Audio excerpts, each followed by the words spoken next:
আসসালামু আলাইকুম ওয়া রাহমাতুল্লাহি ওয়া বারাকাতুহু। কিছুক্ষণের মধ্যেই ডক্টর ইউনূস দেশে ফিরছেন। এয়ারপোর্টে মানুষ অভিনন্দন জানানোর জন্য অপেক্ষা করছে। আলহামদুলিল্লাহ, আমরা আশা করতেছি খুনি হাসিনার পতনের পর আমাদের দেশটাকে আমরা সুন্দর করে সাজাবো ইনশাআল্লাহ। অন্তর্বর্তী সরকার গঠনের জন্য ডক্টর ইউনূসকে সকলেই নির্বাচিত করেছেন। সেই জন্য ডক্টর ইউনূসকে আমরা শুভেচ্ছা জানাই। আশা করি ডক্টর ইউনূস সাহেব আল্লাহর পথে, আল্লাহর রহমতে সুন্দরভাবে দেশটাকে পরিচালনা করবেন। যে কয়দিনই উনি দায়িত্বে অবস্থান করেন না কেন, আল্লাহ যেন ওনাকে সুবুদ্ধির দ্বারা একটি সুষ্ঠু শান্তিভাবে দেশটাকে পরিচালনা করার জন্য তৌফিক দান করেন। এবং ওনার সাথে যারা থাকবেন তারা যেন এরকম মন মানসিকতা নিয়ে দেশে কাজ করেন যে অন্যের জন্য কাজ করতে হবে। আজকে যারা দেশে জীবন দিয়ে, রক্ত দিয়ে আমাদের 2024 সালের স্বাধীনতাকে উপহার দিয়ে গেছে আল্লাহর রহমতে, তারা প্রত্যেকটা মানুষই অন্যের জন্য, আমাদের জন্য কাজ করেছেন, আমাদের জন্য তাদের জীবনটা পর্যন্ত বিলিয়ে দিয়েছেন। এ কথাটা আমাদের মনে রাখতে হবে। যারা নেতাকর্মী, যারা নেতৃস্থানীয় পরিচালনা করবেন, তাদেরকে এই বিষয়গুলো মাথায় রেখে চলতে হবে। তো ডক্টর ইউনূস সাহেব সারা বিশ্বে একজন সমাদৃত ব্যক্তি। বিশেষ করে বাংলাদেশে উনি মূল্যায়ন পায়নি, যদিও উনি একটি সামাজিক ব্যাংকের কর্মপ্রতিষ্ঠান থেকে এসেছেন। অনেকে একতলাফ করেছেন, অনেকে আলোচনা সমালোচনা আছে ওনাকে নিয়ে, যে একটি সুদের প্রতিষ্ঠান থেকে বেরিয়ে এসেছেন।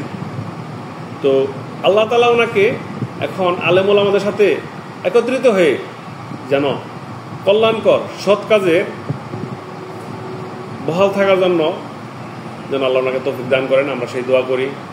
আলহামদুলিল্লাহ, কিছুক্ষণের মধ্যেই বাংলাদেশ বিমানবন্দর থেকে ডক্টর ইউনূস সাহেবকে মানুষ অভিনন্দন জানিয়ে গ্রহণ করবেন। আমরাও অপেক্ষায় আছি। তো আলহামদুলিল্লাহ, আশা রাখি আমাদের দেশ সকলেই মিলেমিশে পরিচালনা করব। বিএনপি, জামায়াত, আরও অন্যান্য যে সমস্ত দল আছে, সর্বশেষে নির্দলীয় যারা কোনো দলের সাপোর্টার নাই, কেউ নাই, সকলে মিলে আমাদের দেশটাকে আমরা সুন্দর করে সাজাবো।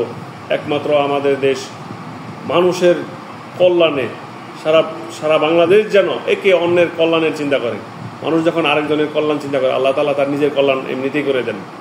তো সেই ক্ষেত্রে আমি বলবো যে আমাদের এই দেশটাকে খুন, গুম, রাহাজানি করে, ক্ষমতার দাপটে একদম নিষ্ক্রিয় করে, নিঃশেষ করে দিয়ে খুনি হাসিনার পতন হয়েছে।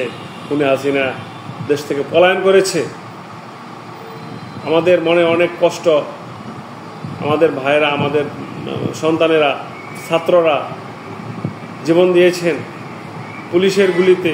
আর যে সমস্ত পুলিশ ভাইয়েরা গুলি করেছেন, তারাও যারা ঊর্ধ্বতন অফিসার আছে, তাদের কথা মানতে গিয়ে আজকে তারা নিজেরা অনেক ভুল করে ফেলেছেন, স্বীকার করতেছেন। আর পুলিশ পরিবার থেকেও যে সমস্ত মানুষ নিহত হয়েছে, এটাও আমাদের জন্য দুঃখজনক। কারণ আজকে দেশের মায়ের বুক খালি হয়েছে, কোনো সন্তানের বাবা নেই, কোনো বোনের স্বামী নেই। এটা কার জন্য হয়েছে?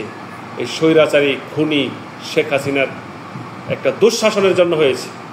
তো আল্লাহ তাআলা আমাদেরকে এই খুনি হাসিনার পলায়নের মাধ্যমে, খুনি হাসিনার পতনের মাধ্যমে আমাদেরকে একটি স্বৈরাচারী দুঃশাসন থেকে মুক্তি দিয়েছেন। যদিও আমাদের সন্তানেরা, আমাদের স্কুল কলেজের ছেলেরা, সাধারণ মানুষ অনেকেই জীবন দিয়েছেন, তাদের জন্য আমরা দোয়া করি, তাদের আত্মার মাগফিরাত কামনা করি। আল্লাহ তাদেরকে জান্নাতের সর্বোচ্চ মাকাম দান করুন। এবং এখনও দেশে বহুত ষড়যন্ত্র, বহুত শত্রু রয়েছে। তাদেরকে মোকাবেলা করার জন্য এবং তাদের থেকে দেশকে রক্ষা করার জন্য আমাদেরকে সংঘবদ্ধভাবে সুষ্ঠু পরিকল্পনার মাধ্যমে সতর্কতার সহিত চলতে হবে। আল্লাহ যেন আমাদেরকে সবাইকে মিলেমিশে দেশটাকে একটি সুন্দর সুশৃঙ্খল দেশ হিসেবে, একটি সভ্য জাতি হিসেবে গঠন করার তৌফিক দান করেন। আমরা সকলে মিলে চেষ্টা করব, কোরআন হাদিস মেনে চলব, আল্লাহর দ্বীনের মধ্যে আল্লাহর কোরআনকে যদি আমরা অনুসরণ করি তাহলে আমরা উন্নত জাতি হিসেবে সামনে এগোতে পারবো। এই আশা ব্যক্ত রেখে আমি আমার আজকের কথা শেষ করছি। আসসালামু আলাইকুম ওয়া রাহমাতুল্লাহ।